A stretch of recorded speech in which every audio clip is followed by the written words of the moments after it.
semuanya, perkenalkan kami dari kelompok 5 PBI. Nah, pada kali ini kita akan membahas kesalahan-kesalahan fonetik dalam kehidupan sehari-hari yang kami temui dalam beberapa video di media sosial. Sebelumnya, perkenalkan saya Keisha Erania Putri Asika, Saya Sandrina Katarina.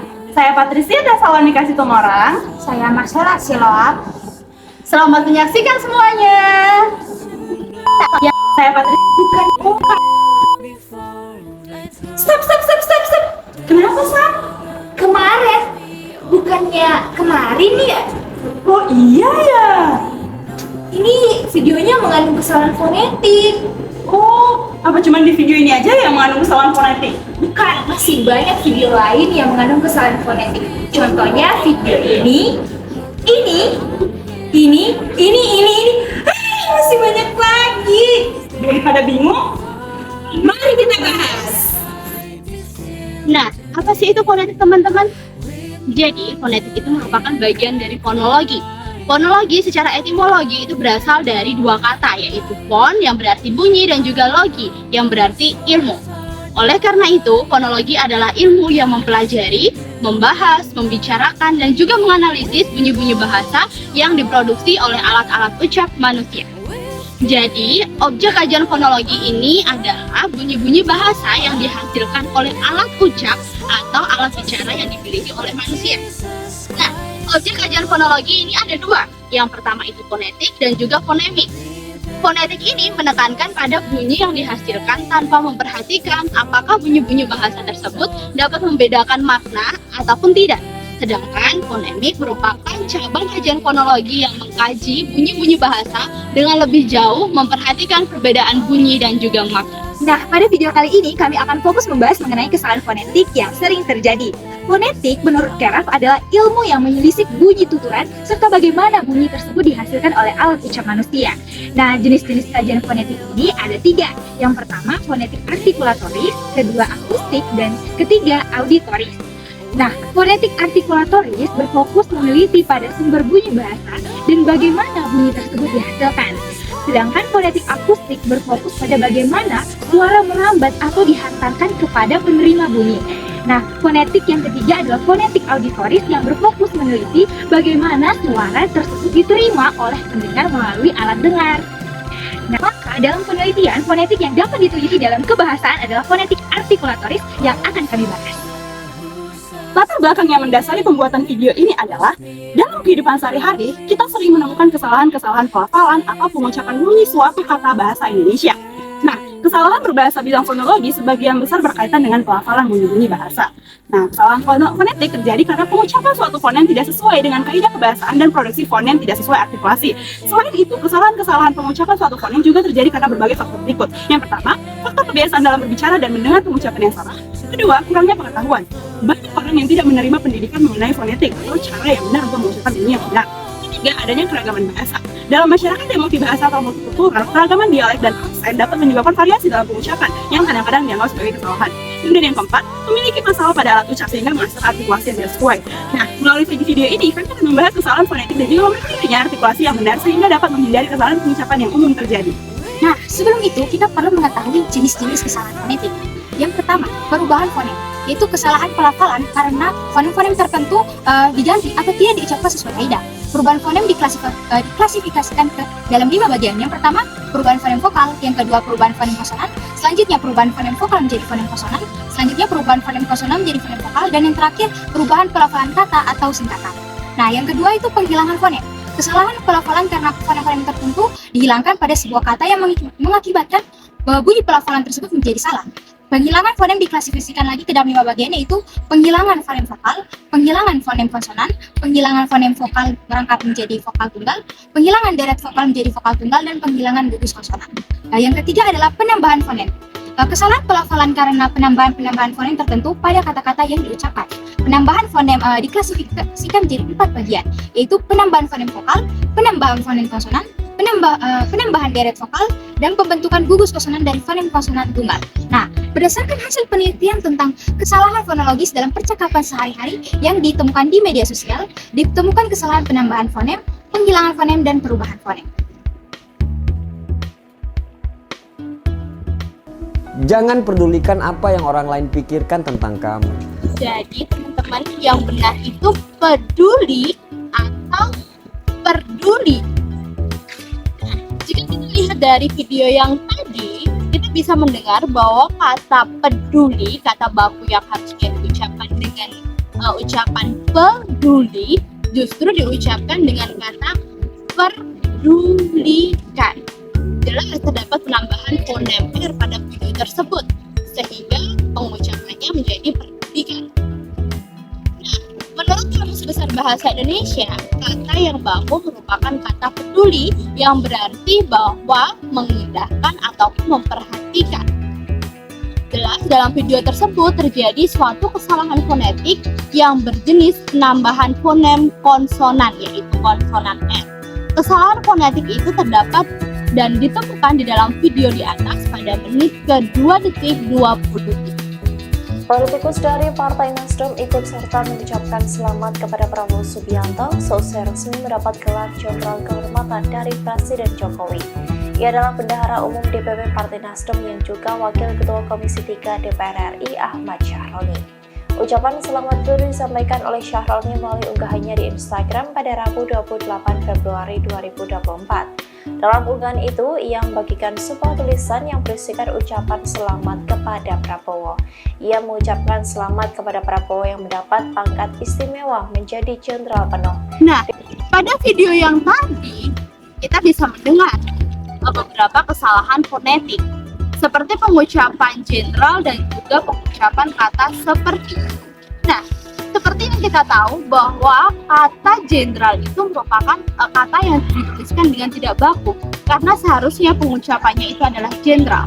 Dengan jelas, video tersebut menegaskan bahwa itu mengandung kesalahan fonetik dengan menghilangkan fonem E.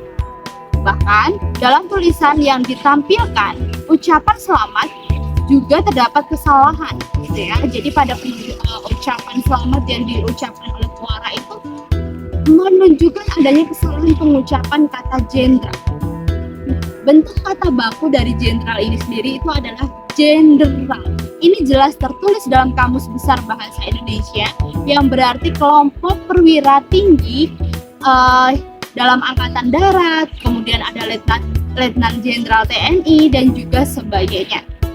Nah, tidak hanya itu, dalam video tersebut juga menunjukkan adanya kesalahan fonetik yang lain, yaitu pengucapan kata seperti. Dengan demikian juga terdapat penghilangan fonem E, karena kata baku dari kata seperti itu adalah seperti. Dengan jelas, dalam KBBI juga mengatakan hal yang sama, bahwa kata seperti itu merupakan kata baku, sedangkan yang diucapkan adalah kata seperti. Kata seperti sendiri ini dalam KBBI dituliskan atau diartikan sebagai sesuatu yang berarti atau serupa dengan. Dengan demikian, video tersebut tergolong pada kesalahan fonetik jenis penghilangan fonem vokal. Ini dia, gimana kalau kamu pergi ke 1 miliar tahun ke depan? Nah, pada video di atas menunjukkan bahwa kesalahan fonetik tidak hanya terjadi pada pengucapan kata-kata yang sering kita ucapkan sehari-hari, tapi kesalahan fonetik tersebut juga dapat terjadi pada kata-kata yang berkaitan tentang keuangan. Contohnya, kata miliar. Jadi mana yang benar? Miliar atau miliar? Nah, pada video tersebut terdapat kesalahan fonetik, yaitu perubahan fonem I menjadi fonem Y, sehingga pelafalan miliar menjadi milyar. Nah, bentuk kata baku itu merupakan miliar, atau jelas tertulis dalam Kamus Besar Bahasa Indonesia, yang berarti bahwa satuan bilangan yang dilambangkan dengan 90 di belakang angka 1. Nah, bentuk tidak baku dari kata miliar ini sendiri sebenarnya tidak hanya kata miliar, tetapi ada juga miliar dan juga miliar. Jadi ada dua bentuk tidak baku dari kata miliar. Nah, data video tersebut tergolong pada kesalahan fonetik jenis perubahan fonem vokal menjadi fonem konsonan, yaitu fonem vokal I dirubah menjadi ke fonem konsonan Y. Oh ya silahkan. Oh, ya sok aja. Pek. Nah, teman-teman, baru saja kita bersama-sama menyaksikan sebuah video yang mengandung kesalahan fonetik. Nah, pada menit pertama 7 detik, kata baku silakan terdapat penambahan fonem H sehingga dilafalkan menjadi silahkan.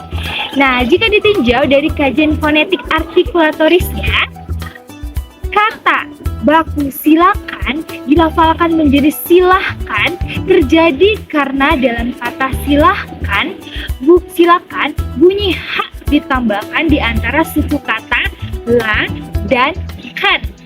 Nah, ketika seseorang membuka mulut sedikit lebih lebar saat menyuarakan suku kata la dan udara mengalir melalui tenggorokan menuju rongga faring.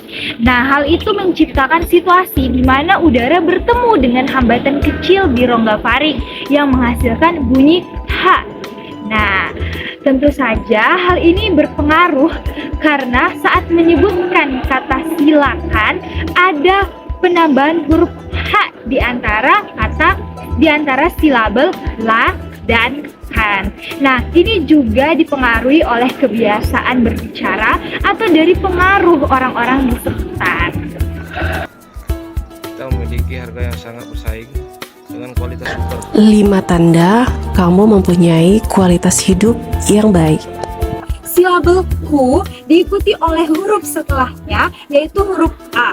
Ketika bunyi U diikuti oleh vokal A, seperti dalam kata kualitas, posisi lidah harus berpindah dari posisi yang tinggi dan bulat untuk bunyi U ke posisi lidah yang posisi yang lebih terbuka dan rendah untuk vokal A. Nah, ini membutuhkan penyesuaian yang cukup penting dalam posisi lidah yang mungkin membuat beberapa pembicara cenderung mengucapkannya dengan cara yang berbeda.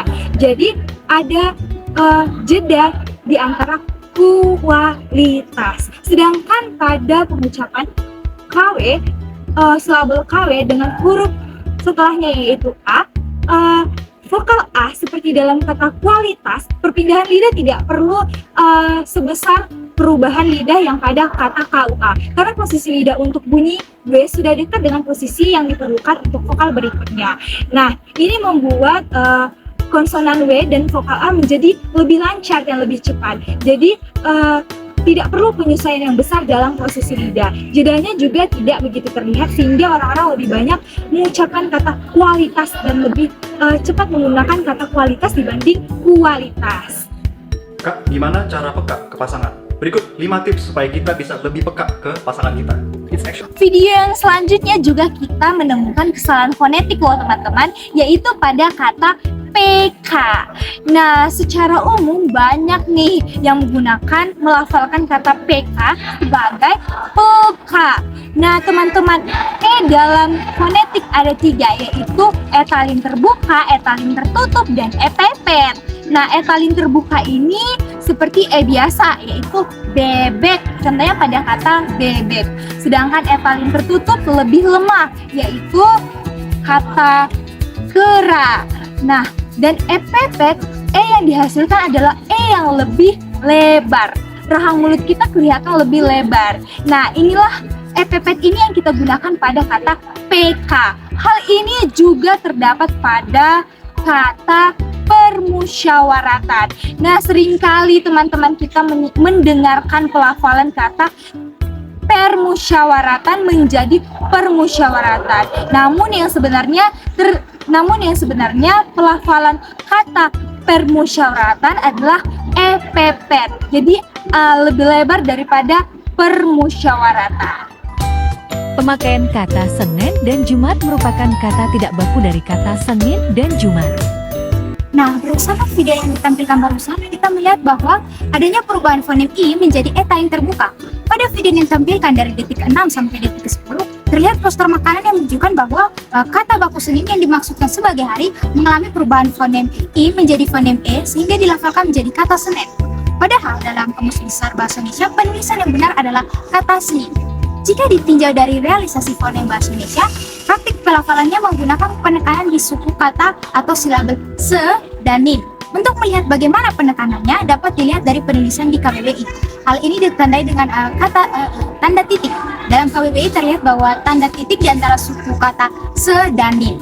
Nah, secara fonetis kesalahan ini disebabkan akibat pengaruh lingkungan dan kebiasaan diri dalam melafalkannya. Nah, berdasarkan video tersebut, kita melihat bahwa kesalahan fonetik tersebut adalah jenis perubahan fonem vokal. Oh ya, perlu ditegaskan lagi bahwa fonem I yang dipakai dalam kata seni adalah fonem yang dibunyikan dengan I, bukan dengan I. Hal ini terjadi karena fonem I dihimpit oleh fonem konsonan yaitu N, sedangkan pembunyian I tidak dihimpit oleh fonem konsonan. Coba kita lihat ini mana yang salah ya. Ya betul, yang itu tuh, yang ada tulisan musola. Nah, berdasarkan video yang baru saja ditampilkan, kita melihat bahwa kesalahan fonetiknya adalah penambahan fonem H, O, dan L. Pada video tersebut terlihat penulisan kata baku musala yang mengalami penambahan fonem konsonan H, fonem vokal O, dan fonem konsonan L sehingga dilafalkan menjadi musola. Jika ditinjau dari KBBI, penulisan kata musola yang benar adalah kata musala. Namun pada penulisan dalam video tersebut justru terdapat penambahan fonem konsonan H, fonem vokal O, dan fonem konsonan L. Jika ditinjau dari realisasi fonem, praktik pelafalan menggunakan penekanan di setiap suku katanya. Contohnya, musala. Untuk melihat bagaimana penekanannya dapat dilihat dari penulisan di KBBI. Hal ini ditandai dengan tanda titik. Nah, secara fonetis juga kesalahan ini disebabkan akibat pengaruh lingkungan dan kebiasaan diri. Data video tersebut tergolong pada kesalahan fonetik jenis penambahan fonem konsonan dan juga vokal. Ya nak, aku deket lagi sama seseorang. Nah, berdasarkan video yang baru saja ditampilkan, terlihat adanya perubahan fonem A menjadi fonem E. Pada detik ke-7 terlihat bahwa kata baku dekat yang mengalami perubahan fonem vokal A menjadi fonem vokal E, sehingga kata dekat dilafalkan menjadi kata dekat. Jika ditinjau dari KBBI, penulisan kata yang benar adalah kata dekat, menggunakan huruf A bukan huruf E. Namun dalam subtitle dalam video tersebut menggunakan huruf E. Nah, jika ditinjau dalam realisasi fonem bahasa Indonesia, fonem vokal A seharusnya dilafalkan dengan bunyi A. Namun pada video tersebut, penutur mengubah bunyi vokal A menjadi fonem vokal E. Secara fonetis, bunyi vokal A pada kata dekat dapat berubah menjadi bunyi dekat disebabkan akibat pengaruh lingkungan dan kebiasaan diri. Nah, berdasarkan video tersebut, kita dapat melihat bahwa kesalahan fonetiknya tergolong dalam jenis perubahan fonem vokal. Nanti aku beliin lagi. Yes, bener ya? Pada video tersebut terdapat perubahan fonem A menjadi E. Pada detik ke-0,5, fonem A dilafalkan penutur menjadi E, sehingga bunyi benar dilafalkan menjadi benar. Nah, jika ditinjau dari realisasi fonem bahasa Indonesia, fonem vokal A seharusnya dilafalkan seperti biasanya, yaitu A. Namun pada video tersebut, penutur mengubah bunyi fonem vokal A menjadi vokal E. Tak hanya itu, bunyi vokal A tetap dilafalkan dengan bunyi seharusnya tanpa memerdulikan posisi fonem di awal, tengah, ataupun akhir kata. Nah, jadi kalaupun fonem A berada di awal, tengah, maupun akhir kata, fonem A seharusnya tetap dilafalkan menjadi bunyi A. Secara fonetis, bunyi vokal A pada kata benar dapat berubah menjadi benar disebabkan akibat pengaruh lingkungan dan kebiasaan diri. Takjilnya ini aja, tanpa minyak, praktis, enak lagi. Yuk. Nah, pada video tersebut terdapat perubahan fonem N menjadi M. Pada detik ke-0,59, fonem N dilafalkan menjadi M, sehingga bunyi tanpa dilafalkan menjadi tanpa. Nah, jika ditinjau dari realisasi fonem bahasa Indonesia, fonem konsonan N seharusnya dilafalkan dengan bunyi yang seperti biasanya, yaitu N. Namun, pada video tersebut, penutur mengubah bunyi fonem konsonan N menjadi konsonan M. Tak hanya itu, bunyi konsonan N tetap dilafalkan dengan bunyi seharusnya tanpa memerdulikan posisi fonem N berada di awal, tengah, maupun akhir. Nah, secara fonetis, bunyi konsonan N pada kata tanpa juga dapat berubah menjadi bunyi tanpa disebabkan akibat pengaruh lingkungan dan kebiasaan diri. Selain itu, bunyi konsonan N pada kata tanpa dapat berubah menjadi bunyi tanpa disebabkan akibat terhambatnya posisi lidah ke atas untuk menentukan jenis konsonan yang akan dikeluarkan. Pada akhirnya, bibir atas dan bibir bawah menjadi dalam keadaan tertutup sehingga menghasilkan bunyi tanpa. Uang bulan kemarin udah mau habis. Ya makanya kamu tuh jangan boros. Nah, pada video yang terakhir terdapat perubahan fonem I menjadi E. Pada detik ke 0,5 fonem I dilafalkan menjadi E, sehingga bunyi kemarin dilafalkan menjadi kemaren. Nah, dalam tulisan fonetik, fonem vokal I memiliki dua macam realisasi, yaitu yang pertama bunyi I yang direalisasikan sebagai I apabila berada pada silabel terbuka seperti kata kini, lidi, dan sapi. Jadi, kedua bibir terbuka lebih panjang. Nah, sedangkan yang kedua, bunyi I direalisasikan sebagai I apabila berada pada silabel tertutup seperti kata batik, ambil, dan lirik. Jadi, bunyi I dilafalkan dengan posisi lidah posisi mulut yang lebih tertutup. Nah, dalam kata kemarin, penutur mengubah bunyi vokal I yang seharusnya direalisasikan sebagai I menjadi vokal E. Secara fonetis, bunyi vokal I pada kata kemarin dapat berubah menjadi bunyi kemaren disebabkan akibat pengaruh lingkungan dan kebiasaan diri.